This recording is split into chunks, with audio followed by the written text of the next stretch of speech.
সমাগত 2026 চনৰ নিৰ্বাচন চমু চাপি অহাৰ লগে লগে দেখা গৈছে ধুবুৰী বিধানসভা সমষ্টিত ইতিমধ্যে বিভিন্ন দলসমূহ কিন্তু কুচকাৱাজ আৰম্ভ কৰি দিছে। সমান্তৰালভাৱে ৰাইজৰ মাজতো ইতিমধ্যে কুচকাৱাজ আৰম্ভ হৈ গৈছে আৰু ধুবুৰী বিধানসভা সমষ্টিত প্ৰায় 2,31,000 ভোটাৰ আছে। এই ভোটাৰসকল ইতিমধ্যে সাজু হৈছে যে 2026 চনৰ যি বিধানসভা নিৰ্বাচন তেওঁলোকে নিৰ্বাচনত ভোটাধিকাৰ সাব্যস্ত কৰিব। কিন্তু এইবেলি যি ধুবুৰী বিধানসভা সমষ্টিত দুটা কাৰ্যকাল যি 10 বছৰ কিন্তু UDFৰ MLA যি আছিল নজৰুল হক তেওঁ কিন্তু ইয়াক শাসন কৰিছে আৰু বিভিন্ন কাম কাজ তেওঁ কৰিছে না নকৰিছে সেই কথা জানিবলৈ আজি আমি আহি উপস্থিত হৈছোঁ ধুবুৰীৰ ধৰ্মশালা অঞ্চলত। আৰু ধৰ্মশালাৰ কিছু সামগ্ৰিক পৰিৱেশ দেখুৱাম। ইয়াতে বিভিন্ন লোক আছে, লোকসকলৰ পৰা কিছু কথা জানিম। দাদা আপোনাৰ ওচৰলৈ আহিছোঁ, কি ক'ব 2026 চনৰ নিৰ্বাচন সন্মুখত যিজন বিধায়ক আছিল দুটা কাৰ্যকাল কিন্তু তেওঁ ইতিমধ্যে পাৰ কৰিছে, কেনেধৰণে কাম কৰিছে বিধায়কজন নজৰুল হক? এতিয়া আৰু আমি কি নজৰুল হকতো এতিয়া বহুত কিছু কাম কৰি আছে, আমি দেখা পাইছোঁ। এতিয়া আমাৰ বয়সটো ইমান নহয়, ইমান বুজিও নাপাওঁ, হয়নে নহয়? ৰাজনীতি ইমান বুজিও নাপাওঁ। নজৰুল যিহেতু কাম কৰিছে এইটো ভালে কাম কৰিছে। আমি এইবাৰ কেনেকুৱা চৰকাৰ পৰিৱৰ্তন লাগে না এই চৰকাৰে লাগে? আমিতো চাই আছোঁ চৰকাৰ পৰিৱৰ্তন হ'লে আমাৰ ভাল হ'ব। এইটো কিয় মানে আমাৰ কাম কাজত বাহিৰত গ'লে মানুহ কিবা বহুত অসুবিধা পাই আছোঁ আৰু কি এতিয়া শান্তি মতন কাম কৰি খাব নোৱাৰোঁ। আমি দুখীয়া মানুহটো কামৰ ওপৰত আমাৰ ব্যক্তিত্ব হৈ থাকে। এতিয়া যদি আমি টোটোখন চলে খাব নোৱাৰোঁ তেতিয়াতো আমি চৰকাৰটো চেষ্টা কৰিবই লাগিব। কি চৰকাৰ লাগে? আমাৰ হিচাপতে দিয়া কংগ্ৰেছে হ'লে ভাল আছে। আপোনালোকেতো যে বিজেপি যি চৰকাৰ চলি আছে সেইখন চৰকাৰৰ পৰাতো বিভিন্ন সা সুবিধা পাইছে, যেনেকুৱা ঘৰ হওক বা অৰুণোদয় হওক, এইবিলাকতো পাই আছোঁ। এতিয়া ধৰি লওক এতিয়া কি ক'ম, আমি বাহিৰত কাম কৰা মানুহ চব গোটেইখিনি এতিয়া বাহিৰত কাম কৰি যদি শান্তি নাপাওঁ, আজিকালি কি হ'ল বাহিৰত কাম কৰিলে মিয়া কৰি মাৰি থাকে মানুহ। এইটো কাৰণত আমি আৰু চৰকাৰটো চেঞ্জ কৰাৰ পিছত আমি যদি চৰকাৰ ভাল আহে কাম কৰি আমাৰ পইচা পাতি নালাগে, আমি যাতে জাগাটো শান্তি লাগে। এইটো বেলেগ কি ক'ব আপোনাৰ ওচৰলৈ আহিছে, কি ক'ব? আমাৰ মানে অসমত যিটো অসুবিধা আছে, মূল অসুবিধা হৈছে আমাক মাটিৰ বাৰ্তা লাগে, এইটোৱে মূল অসুবিধা। আৰু বাহিৰত গ'লেতো আপুনি জানে যে মানে মিয়া কৰি থাকে আৰু বাংলাদেশী এইটো কৰি থাকে। মূল সমস্যা যেতিয়া মাটিৰ বাৰ্তা দিলে আমি এইটোত মানে সুখী হ'ম। 26ত কোন চৰকাৰৰ দৰকাৰ বুলি ভাবে আপুনি? কংগ্ৰেছ চৰকাৰ আহিলে ভাল হ'ব। কিয় বিজেপিৰ পৰা আপোনালোকে একো সুবিধা পোৱা নাই নেকি? যিটো মানে ডিটেনশ্যন কেম্পটো চলি আছে এইটোত মানুহ অসুবিধা হৈ আছে পুৰা, আৰু ভোটাৰৰ সমস্যা সমাধান কৰিব লাগে। এইবিলাক কৰিলে আমি ভাল পাম।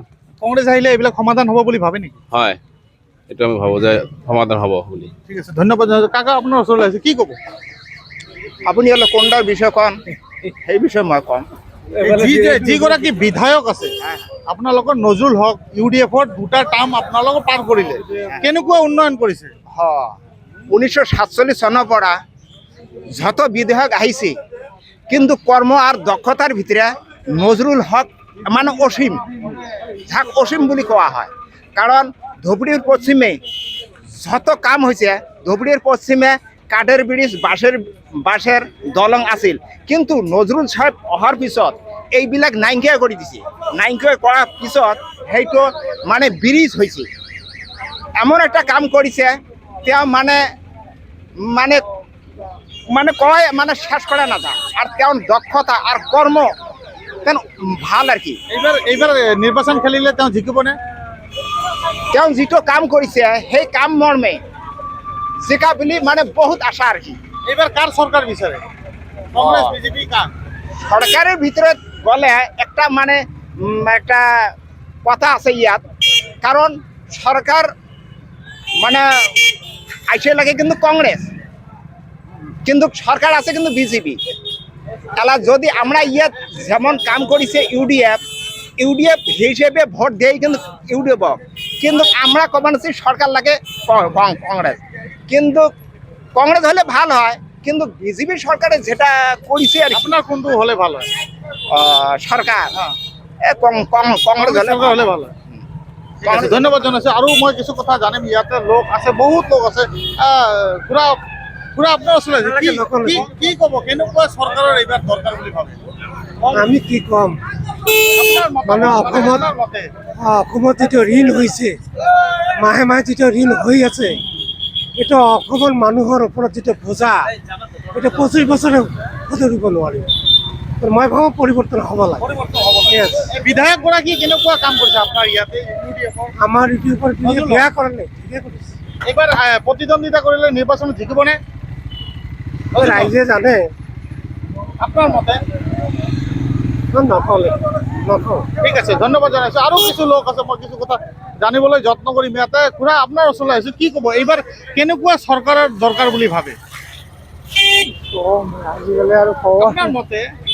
আমাৰ মতে আজিকালি চৰকাৰ কংগ্ৰেছে আশা লাগে, কংগ্ৰেছ হলে ভাল হ'ব। এইবাৰ কংগ্ৰেছ চৰকাৰ হলে ভাল হ'ব। ভাল হয়। কিন্তু বিজেপি চৰকাৰৰ পৰা আপোনালোকে যি সুবিধাসমূহ দি আছে আপোনালোকে পাইছেনে?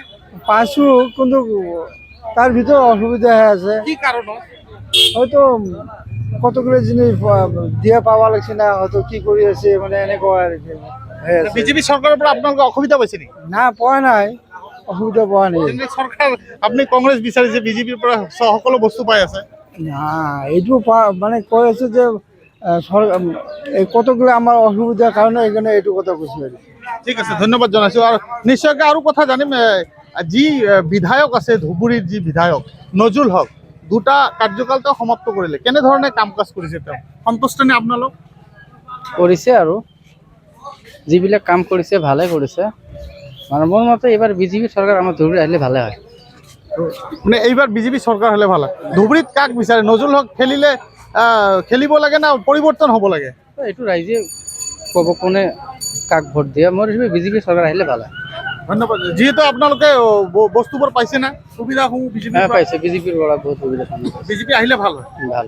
ধন্যবাদ জনাইছো। আৰু নিশ্চয়কৈ কিছু লোক আছে, মই কিছু কথা তেওঁলোকৰ পৰা জানিবলৈ যত্ন কৰিম যে আচলতে ধৰ্মশালা অঞ্চলৰ লোকসকল কি বিচাৰে বা ধুবুৰীৰ ৰাইজ কি বিচাৰে, ধুবুৰী বিধানসভা সমষ্টিৰ অন্তৰ্গত যিসকল লোক আছে তেওঁলোক কি বিচাৰে। দাদা আপোনাৰ ওচৰলৈ আহিছে, এইবাৰ কেনেকুৱা চৰকাৰৰ দৰকাৰ বুলি ভাবে? বিজেপি, কংগ্ৰেছ, বেলেগ? আমৰা গৰিব মানুষ কি বুঝি? তথাপি আপোনালোকে সুবিধা পাইছে না বিজেপিৰ পৰা? যিবিলাক সুবিধা দিছে, অৰুণোদয় হওক, ঘৰে হওক, ৰেচন কাৰ্ডে হওক, পাইছে না? বিজেপির যেটা সুবিধা দিছে ঠিকই দিয়ে আছে। ওই যে মিয়া হাটাও, এই জন্য বিজেপিও হাটাও, কংগ্রেস আসো। এবার কংগ্রেস লাগে? হ্যাঁ, কংগ্রেস লাগে। আচ্ছা, আর এই যে নজরুল এমএলএ যে আছে, নজরুল এমএলএ ঠিকই বলছে। ওই তোর দেশ কিছু গদির যে বসবের পাওয়ার নয়, সরকার হবার পাওয়ার নয়, ওই এমএলএ ঠিকই আছে। সরকার যদি হবার নামাতে এমএলএ হয়, লাভটা কি? আগাল থাকি লাভটা কি? এইবার আপনাদের ধুবুরীত কাক ভোট দিব? এবার ভোট আমরা লাগবে, সমস্ত মানুষের ভোট আমরা কংগ্রেস সরকারক দিয়ে কংগ্রেস সরকার বানাবো। আচ্ছা, ধুবুরীত কংগ্রেস বিচাৰে আপনাৰ? হ্যাঁ, কংগ্ৰেসেৰ বিষয়। ধন্যবাদ জানাইছো। নিশ্চয়কৈ এয়া হৈছে ধুবুৰীৰ পৰিৱেশ দেখুৱালো মই। ধৰ্মশালা অঞ্চলৰ বিশেষকৈ বেছিভাগ লোকে কিন্তু বিধায়ক গৰাকীৰ কাম কাজক লৈ সন্তুষ্ট যদিও কিন্তু তেওঁলোকে বিচাৰে কিন্তু কংগ্ৰেছ চৰকাৰ।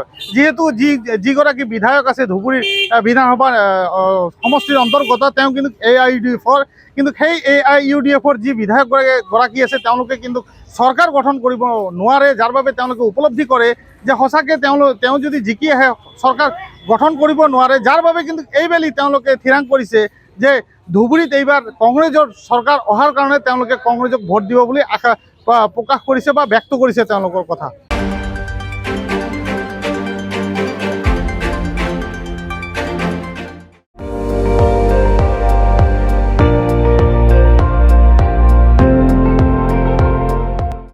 আপুনি চাই আছে ND24, সৰ্বশ্ৰেষ্ঠ নহয় সৰ্বোত্তমৰ দৌৰত।